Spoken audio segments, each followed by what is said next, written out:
Hi, and welcome to the Lensrentals podcast, where we talk about images and the people who make them. I'm Roger Sakala, the founder of Lensrentals.com.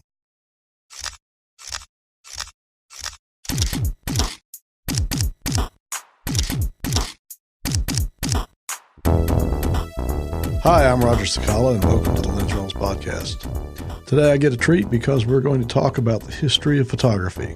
I have in studio today David Horan, professor of art history and photography at the University of Memphis. David comes and educates me and removes some of my preconceived notions about the early days of photography every so often. We're going to talk about what it was like once cameras became widespread and how people made their living with cameras. Some of that is similar to how they make their living with it today, but some of it's not at all the same.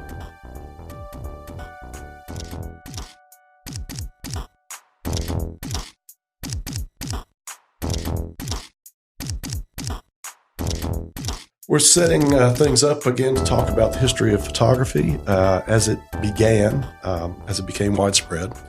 We're talking about the period from the 1840 to 1865 range with a little flexibility up into the 1870s. But basically the latter half of the 19th century.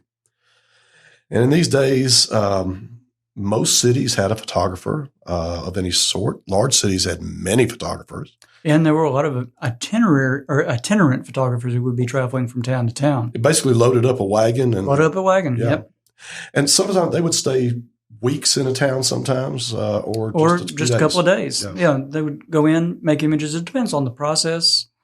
All right. Now, they're making images, David, but what are people paying for back in those days? What are they paying for, or what are they paying? Well, what they're paying is pretty impressive amounts of money, really. Could be, yeah. But also it was providing the service of very quick imagery that would go to a family album, or not necessarily a family album, but a family collection. Mm-hmm. And they may be very cheap photographs, right? Especially when we're talking tintypes into the 1860s. But even then, a tintype might cost a laborer at least a day's pay. Yeah, or maybe a little bit less. But certainly a hell of a lot less than an oil painting. Right. Which was, up until that point, what the option was. That was the only game in town, right? So we know that people are going around there making portraits, whether they're family sittings or perhaps the scion of the family, the elder statesman, whatever. Celebrities. But there were some other things they were doing. And one of the things was, I think you referred to it before as the beginning of social media.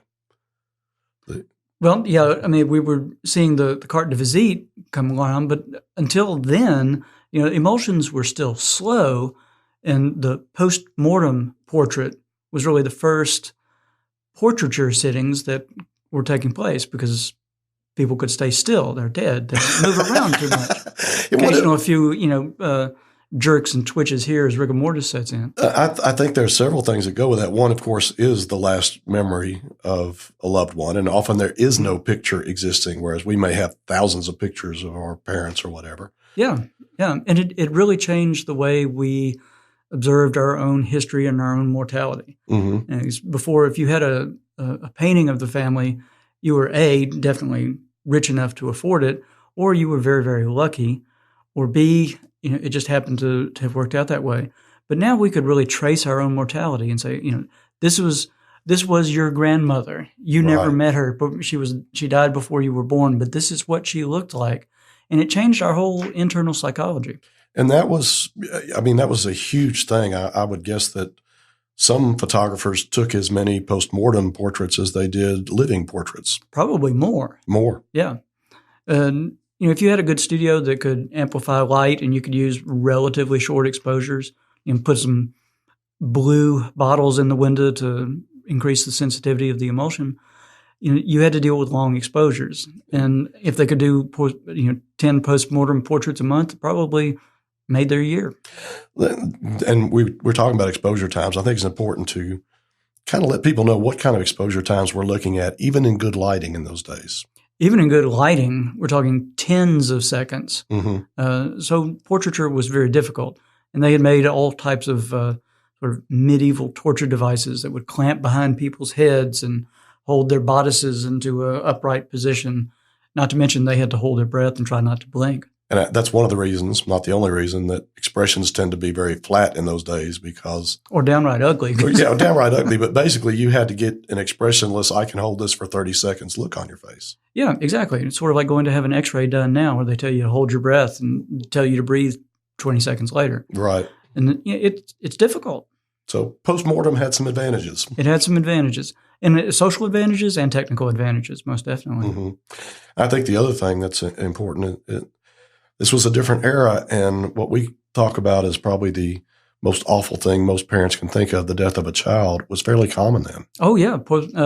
Childhood mortality was still very high. And a lot of the pictures I've seen, the postmortem photography, is of small children, often dressed in their finest with toys around them. And yeah, christening gowns and collections, at times with siblings, at times with parents, and times just in a crib or a cradle. That was a big deal. That was. I think you kind of mentioned, for a lot of photographers, that probably made most of their living, if not a significant portion of it. Yeah, most definitely. Those that weren't doing scenic photographs or other things that were used by painters, to paint from.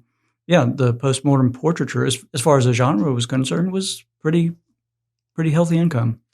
And of course, there were living portraits being done, and most of those photographers. You could do outdoor photography, and we see a lot of outdoor scenes, but if you were doing studio work, you usually had to have created a studio. Yeah, very specifically with the skylights. And as I said, the blue glass of some sort. It could be a blue liquid in a bottle, some sort of array of light modification that would work towards the sensitivity of the emulsions. It's just like today's black and white films. These things were blue sensitive. So if they could get more blue light in, they could make pretty good studio portraits in even cloudy weather. Right. And that, speaking of clouds, that's one of the reasons that the skies are often kind of dull and boring in these outdoor photos of the day. That and the fact that they were going to be overblown anyway. Right. So they could print them down, but it wouldn't get detail. It would just bring in some tone.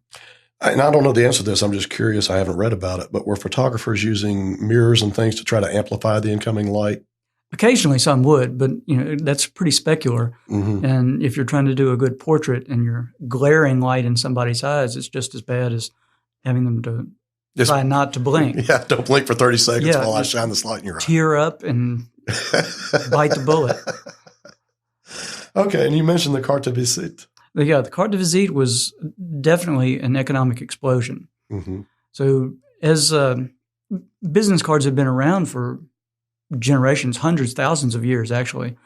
They only had names, maybe a business description, and maybe an address. But André Disdéri, who was a very ingenious entrepreneur, had a good studio to start with. It's just a regular portrait studio in Paris. Where was he located? Paris. Of course, big city. Yeah. And he found a way to make a multi-lens camera, actually multiple types of multi-lens cameras, 4-lens, 6 and 8 lens cameras, so that he could slide a plate of emulsion through the camera and make multiple exposures of one single pose, or say 2 exposures of one pose, 2 exposures of another, et cetera, have these processed and cut up, placed on a cardboard backing with the visiting card, the carte de visite, on the other side. So now people could identify a name with a face. So they would have changed everything. Printing on the back, and then the photograph would go on the other side. Right, and they would be glued together. So he had a real production company, just like Fox Talbot had his printing company in Reading. Disdéri had a real industry going, a cottage industry of making the photographs, printing the business side of the card, manufacturing them, distributing them. And it became like almost like collecting baseball cards like we did when we were kids. Right. And that was one of the things, it was status symbol to have such a thing. Oh, yeah, hugely. And everybody was doing it. And also a status symbol with whose cards you had collected or who had visited. Right.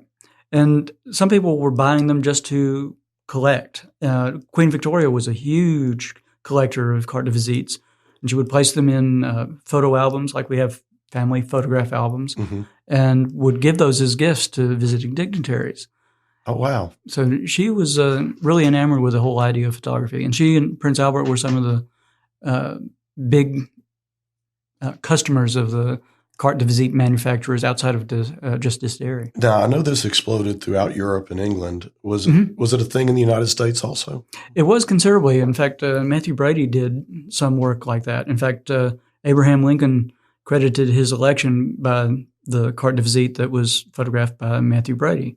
Oh, really? Yeah, because if you were, out in the hinterlands of, Kentucky or Illinois, even though that's kind of where Lincoln lived, you may never have known what he looked like.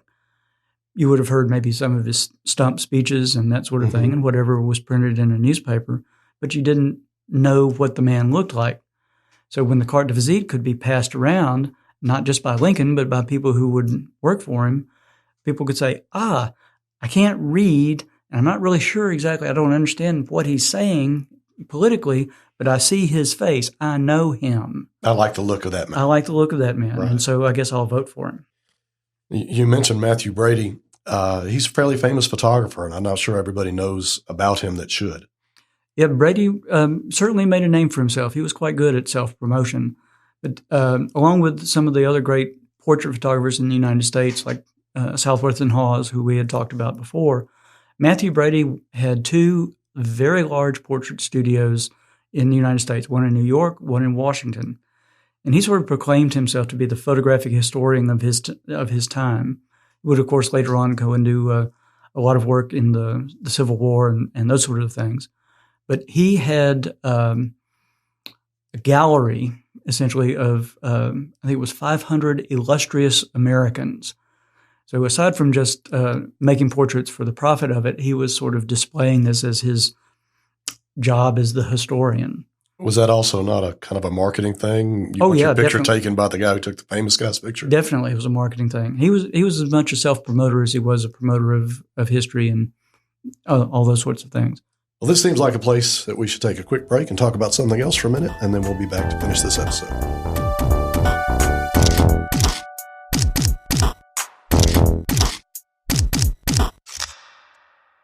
I'm Sarah McAlexander, and this is a spotlight on Aiesha Overton. But you go by a different name, right? I do. I artistically go by Naima.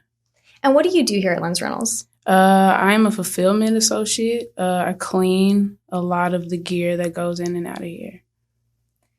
And what did you do before you came here? I was a full-time artist, a full-time struggling artist. And what kind of work do you do?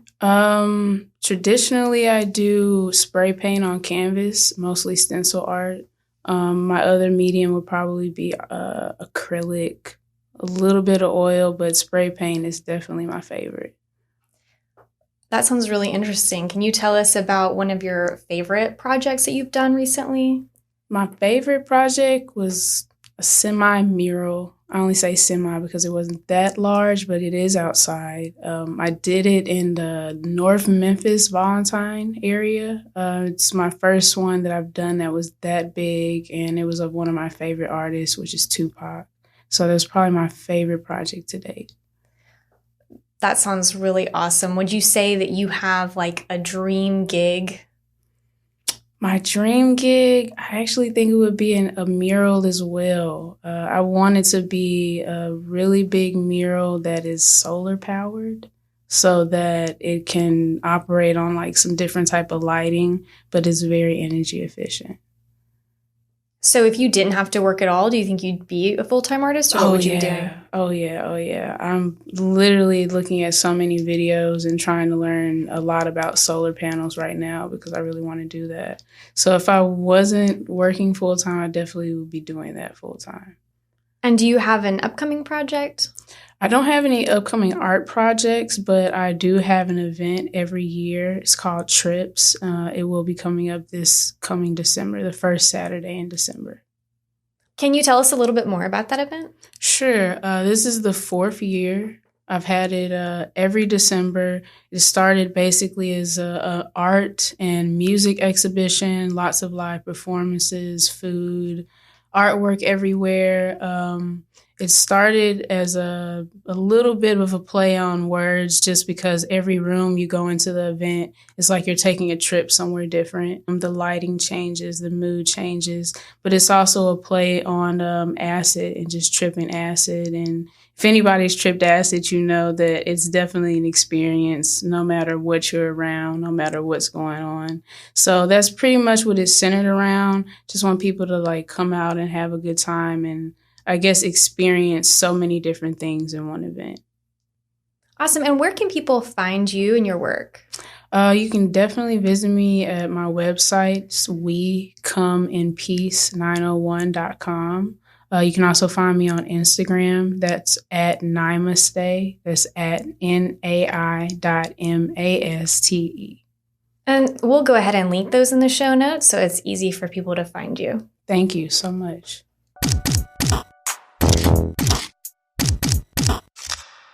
Now, one thing about you talked about being able to make 4 and then 6 and 8, and I think even 12 images at a time in a camera.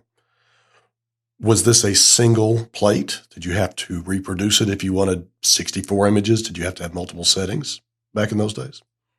It was a repeatable plate. Yeah, I mean, it was a single plate. So the image would essentially slide through the film holder in the back. And just like with our 4x5 cameras now, it had sort of a locking system. So the plate could be loosened, moved, resecured, an image could be made, loosened, moved, secured again. So it was a multiple process, but it was all on one plate and then printed onto cards with maybe a 1/4-inch gap in between, enough to cut.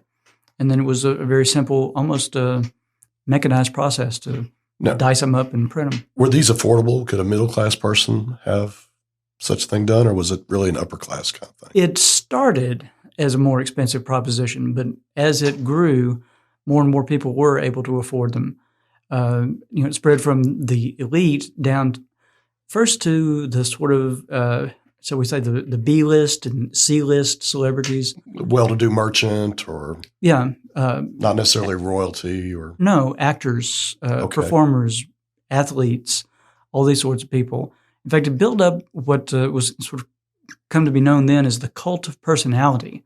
So people could become famous just for being famous, not unlike the Kardashians or Paris Hilton or some of those other folks out there now who don't really do anything. They just are known. And the carte de visite had a lot to do with that promotion of fame. So this is really the start of that. It's not a selfie, obviously. It's someone elsey, but someone else. But of, everything, not quite till I'm taking a picture of my dinner, but that whole... Yeah, it was a very show myself. A self-promotional mechanism. And it certainly did make a difference. I mean, people like Sarah Bernhardt, the actress, or Oscar Wilde, the author, would have images made. And of course, they were talented people, but people didn't know who they looked like. Mm-hmm. So it began to invite a lot more attention to their writing or to their stage performances. Interesting. So those are the people who are photographing and making a living at it for the most part. That was the easy way to make a living. Or not easy, it certainly wasn't easy, but the more common way to make your living as a photographer. As a photographer, yeah, because it didn't require an elaborate setup. It could be, some of the labor could be sloughed off on people who weren't really photographers. Mm-hmm. And it became an industry.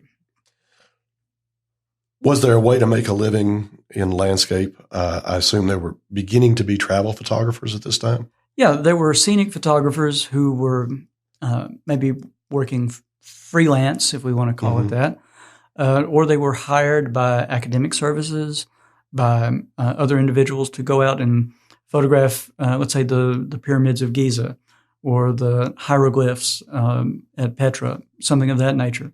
Bring them back to England or France, and the academics could study those without having to do the travel themselves. So it opened up a large body of knowledge just by the photographic reproduction. And of course, these things were popular. If you go and photograph the baths in Jerusalem, people are saying, "Oh, I heard about that from the Bible. Now I can see what it looked like." Right. So there was a market outside of just academia and science and that sort of thing. But people were making photographs for commissioned purposes for whatever that might be. And now we move into the other type of photography that's being done at this time. Probably not as profitable, but photography became a little bit artistic at this point. Not just, I will take your portrait for $10, but I'm going to go out and make a beautiful image and perhaps sell it or perhaps not. Or just to exhibit, to try and compete with the other fine arts, painting in particular. Yeah. Mm-hmm. I mean, there were always people who were taking things outside of a commercial means and wanting to experiment with them to see what they could do with it. And, of course, the comparison between some of the great paintings and photographs became obvious, although kind of diminished in importance for quite some time, even today. This started a little bit of an argument amongst photographers, I think, in that time also, did it not, about whether a photograph needed to be an accurate representation of what I see in front of me, or whether it could be, artistically manipulated or changed. Yeah, a lot of the fine artists were saying that we need to make our images look, or at least somewhat emulate paintings. So they would print on soft textured papers, or they would intentionally blur an image so that things weren't quite as accurate and sharp as cameras were and lenses were capable of doing. And then someone like Peter Henry Emerson says, all right, we need to think about this for a second. Should a photograph emulate exactly what our eyes see? So if we're looking at something close, everything in the distance is soft, or if we're looking in the distance, things that are close are soft. Or should we look at the photograph for what the camera can do, and that is make things sharp from foreground to background? Tell us a little bit about him, because this is a new name to me. Yeah, Emerson was he was an optician. He was a scientist within the optical medical science. And he, of course, understood that the eye refocuses very quickly, and our brain accommodates for it. Mm-hmm. But at the same time, when we make photographs, the lens kind of takes over, and it does what it can do unless it's intentionally manipulated to do something else. And he wanted this discussion to enter into the fine arts, but also enter into the realm of science. So there was an interesting blend between the visual aesthetics and then the sort of sharp properties, scientific properties that the camera could render. So the scientist would like everything to be as sharp as it can, of course, so I can analyze it. Exactly. They want exact reproduction. Now, did he change over time? I thought he went from one to the other. Yeah. He started off essentially saying the camera should operate the way the human eye operates. That way, when we're looking at it, it's familiar. All our tactile senses are accepting the information just the way we would out in the world. And then later on, he backtracked against that and said, no, this is a unique art form. It should be up to the artist, as it were, the photographer, to decide how this image should be or shouldn't be presented. And I guess for people listening who shoot at f1.2, probably important to emphasize that back in the day, I think f5.6 was a fast lens. It was a fast lens, and it was pretty damn sharp. Yeah, and a lot of images were taken at lesser apertures than that. So putting the whole thing in focus was probably the easier thing to do in some cases. In some cases it was. And of course, we're looking at format size too, because now we're looking at larger versus smaller cameras. Mm-hmm. Now, when we say larger or smaller, we're talking about roughly 5x7 up to roughly 8x10. But it was still a larger lens, and the larger the format, the more sharpness you can get at any given aperture, right? So 5.6 on a 8x10 camera is different than it would be on a 4x5 camera. This has been very interesting to find out a little bit about what it was like to try to make your living as a photographer in this era. Next episode, we're going to come back and talk about a fight that started in the 1850s and continues right through today. Yep. Is it art or not? Thanks for listening to the Lens Rentals podcast. If you have any questions or comments, let us know at podcast@lensrentals.com. I'll leave you with this quote from Margaret Bourke White. Saturate yourself with your subject and the camera will all but take you by the hand.